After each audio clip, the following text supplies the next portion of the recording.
Olá a todos, eu sou a professora Ana Bahia do Instituto de Biofísica Carlos Chagas Filho da Universidade Federal do Rio de Janeiro.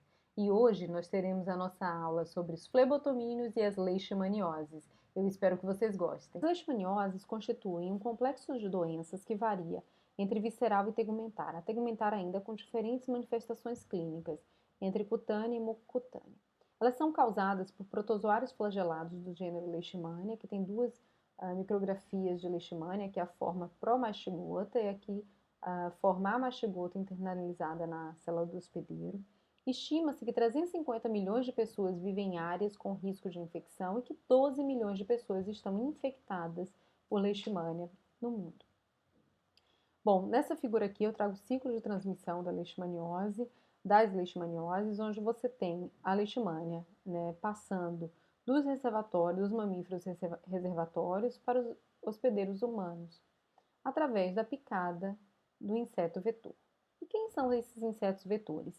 São insetos conhecidos como flebotomíneos, são insetos hematófagos da família Psychodidae, que transmitem, né, o parasito leishmania, que é o agente etiológico das leishmanioses. Aqui eu tenho duas fotos, né, de dois exemplares, acima o exemplar fêmea e abaixo o macho. Se vocês observarem, esses insetos têm algumas características muito marcantes, eles são muito pequenos, eles têm as asas lanceoladas, têm o seu corpo recoberto por cerdas, e além disso, tem uma característica que é muito fácil de ver, eles parecem corcundas, né? Porque a inserção da cabeça é bem abaixo do tórax. E, e além disso, o macho, né, tem uma genitália externa bem diferenciada da fêmea. Bom, eles pertencem ao filo Arthrópoda, classe Insecta, ordem Diptera, família Psychodidae, e existem dois gêneros de importância médica. Isso quer dizer que existem dois gêneros em que tem espécies que são competentes em transmitir a leishmania. Eu destaquei aqui o gênero Lutzomia, porque no nosso país nós só temos insetos vetores de leishmania do gênero Lutzomia. Esses insetos eles possuem hábito noturno e crepuscular e são encontradas em áreas tropicais e temperadas de todo o mundo. Além disso, cerca de 70 espécies já são consideradas suspeitas de transmitir o parasito Leishmania. Bom, além disso, esses insetos eles têm um ciclo de vida holometábolo, lembrando da nossa primeira aula, um ciclo de metamorfose completa, de onde nasce do ovo uma larva. Essa larva se desenvolve, se alimenta, se desenvolve, passa por vários estágios, de L1 até L4, e depois ela sofre uma pupação, então ela vira um novo estágio do ciclo de vida chamado de pupa, onde ocorre a metamorfose né, que através desse processo uma larva vai virar um inseto adulto completamente diferente. Então por isso que a gente fala que esse ciclo, né, de metamorfose completa. Lembrando aqui, eu quero pontuar algumas características que são importantes. O ciclo de vida desse inseto é todo terrestre e a reprodução, né, das suas formas imaturas ocorre em locais úmidos e ricos em matéria orgânica. Os adultos se alimentam de açúcares de plantas, né, néctar e seiva, mas somente a fêmea se alimenta de sangue. Então, somente a fêmea se alimenta de sangue e pode transmitir o parasito leishmania. Bom, nessa tabela eu quero mostrar para vocês que várias espécies de leishmania causam as leishmanioses, né? E esses diferentes parasitos são transmitidos também por diferentes espécies de insetos vetores. Bom, além disso, eu queria mostrar para vocês que o ciclo de transmissão das leishmanioses, ele pode ser silvestre, né?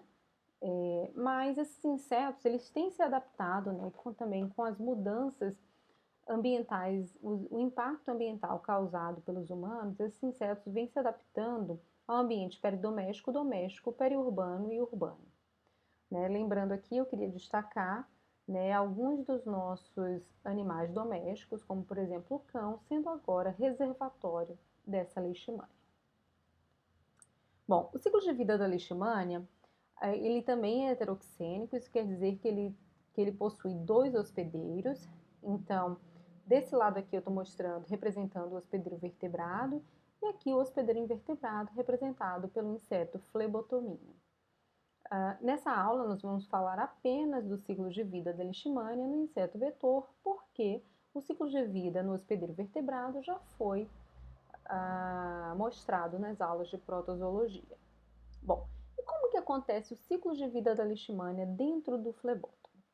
Bom, ele começa quando esse flebótomo se alimenta de uma pessoa infectada e adquire durante essa alimentação formas do ciclo de vida conhecidas como amastigotas. Nós já vimos na aula de triatomíneos que assim que esse parasito chega no ambiente intestinal, que é hostil para ele, ele rapidamente tem que se diferenciar numa forma do ciclo de vida que consegue resistir a, a, a todos os ataques que acontecem dentro do intestino do inseto. E essa forma é a forma promastigota.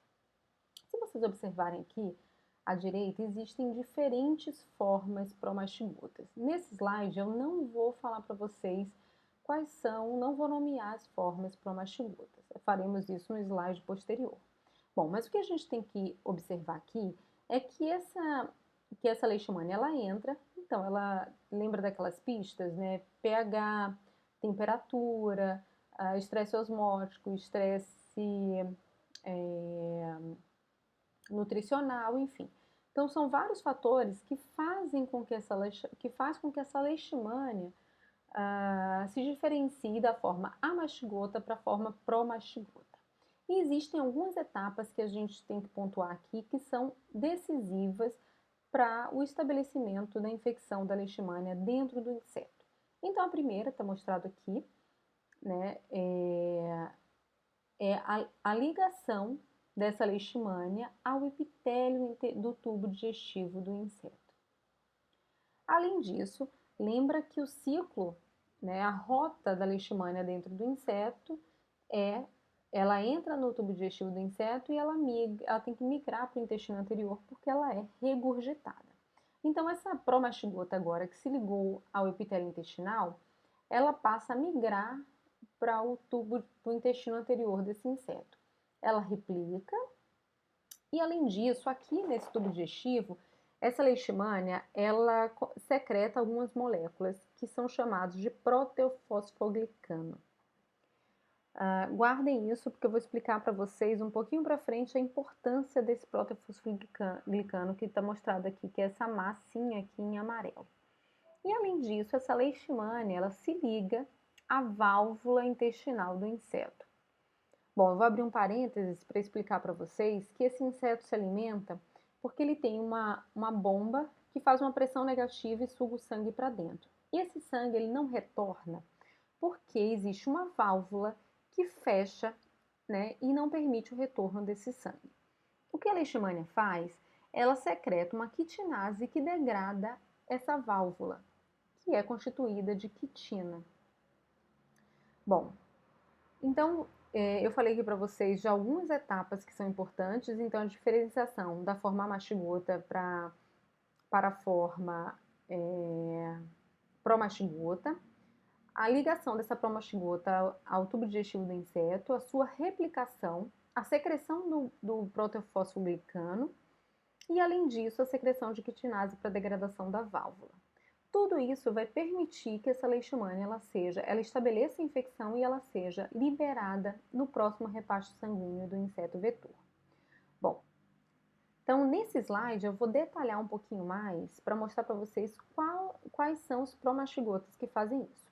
Então, por exemplo, essa leishmania ela entra no inseto, né, então ela se diferencia de amastigota para promastigota procíclico, que é uma forma replicativa.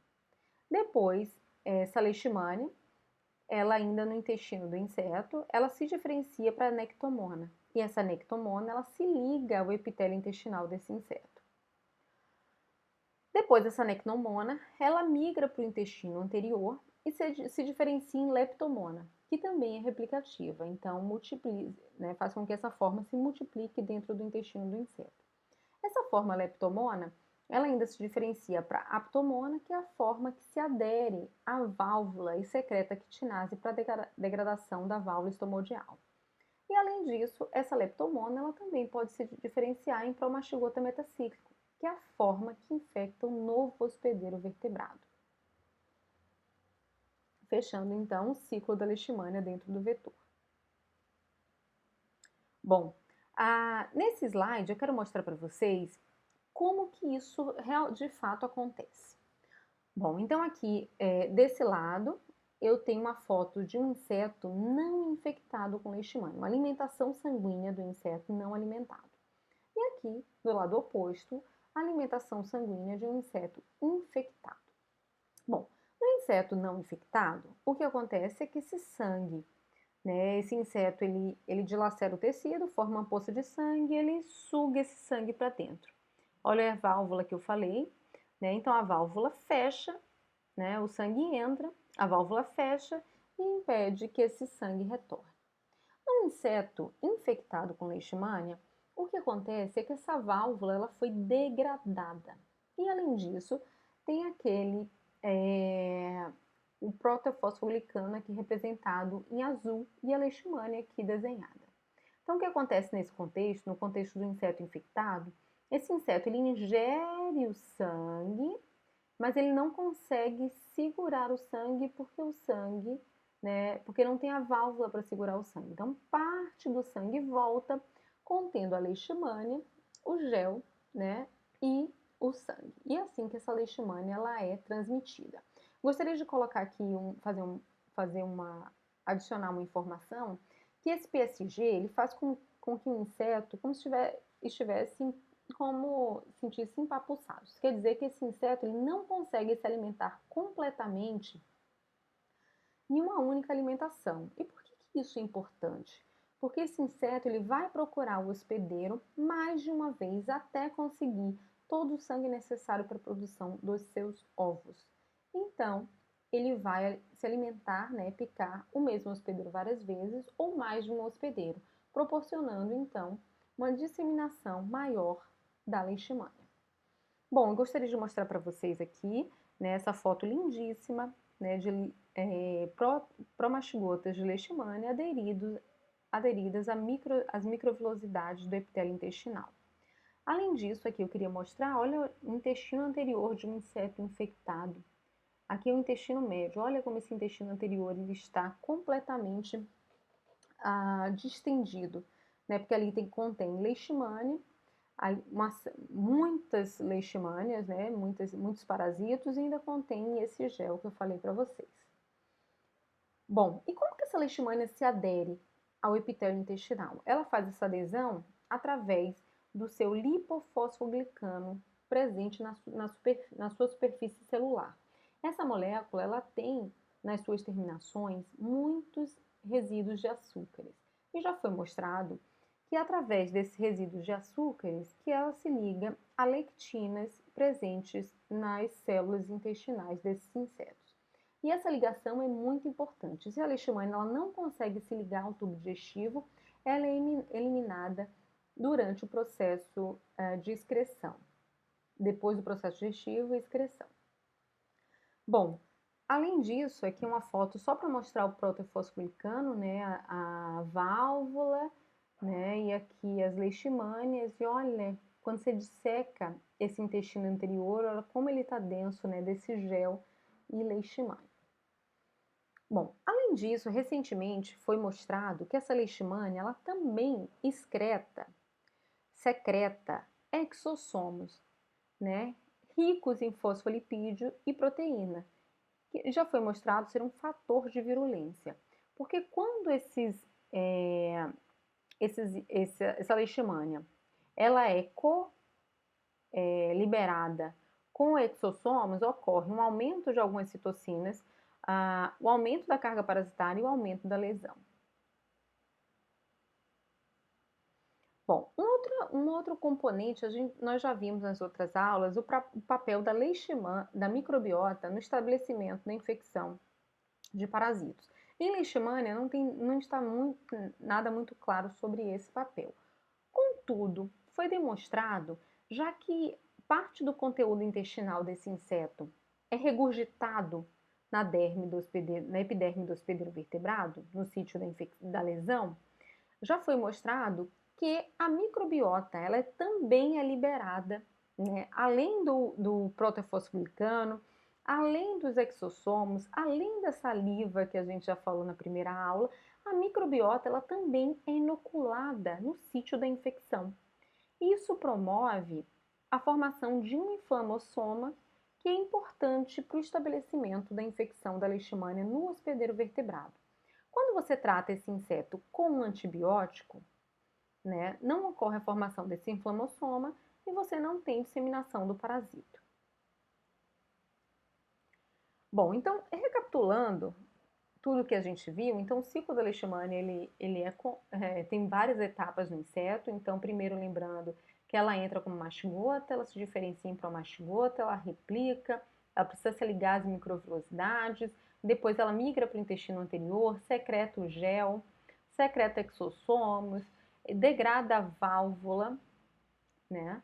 E assim, ela é inoculada quando esse inseto, ela se diferencia na forma metacíclica, que é a forma infectiva, e quando esse inseto ele vai fazer um novo repasto, ela é inoculada, ela é regurgitada, porque esse inseto não consegue segurar o sangue, mas ela não é regurgitada sozinha, ela é regurgitada com o PSG, né, com o protofosfolicano, com a saliva, com os exossomos, com a microbiota, e tudo isso é importante para o recrutamento de células do sistema imune para a formação de uma inflamação local, que é importante para o estabelecimento, né, para o recrutamento de várias células do sistema imune e o estabelecimento da infecção por leishmania. Então, aqui eu estou mostrando exatamente isso, é o papel do que se chama inóculo infeccioso do flebótomo na resposta imune celular do hospedeiro vertebrado.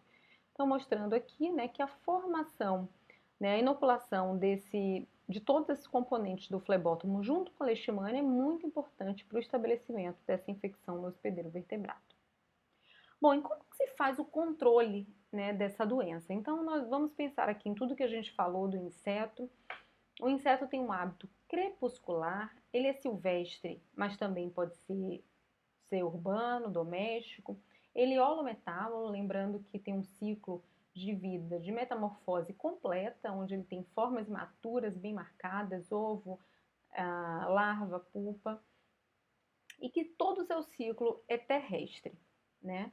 Eu gostaria de mostrar para vocês aqui são locais de, de criação dessas formas imaturas, dessas larvas, pupas. Então, locais onde o flebótomo, a fêmea do flebótomo coloca os seus ovos e as formas imaturas se criam. Só que esses insetos são muito pequenos, né? Cerca de 1 a 2 milímetros de comprimento. Então, você imagina o quão difícil é encontrar essas formas imaturas nessa matéria orgânica. Então, o que acontece é que o controle, né, do vetor não é feito através das suas formas imaturas. O controle é feito controlando as formas adultas. Então, o controle químico, né, ocorre para atingir os vetores adultos. Além disso, para controlar o vetor, pode-se usar também mosquiteiros e telas com inseticidas, que reduzem aumento o distanciamento entre o inseto e o hospedeiro vertebrado, e também repelentes. Bom, além disso, é muito importante se tratar, né, fazer o diagnóstico precoce e tratar as pessoas infectadas, e além disso, a mobilização social, né, cuidando, né, mobilizar a sociedade para cuidar dos seus cães e também limpar o peridomicílio, para reduzir esses potenciais criadores de flebótomos. Chegamos ao fim de mais uma aula. Eu espero que vocês tenham gostado e aprendido bastante. Até a próxima!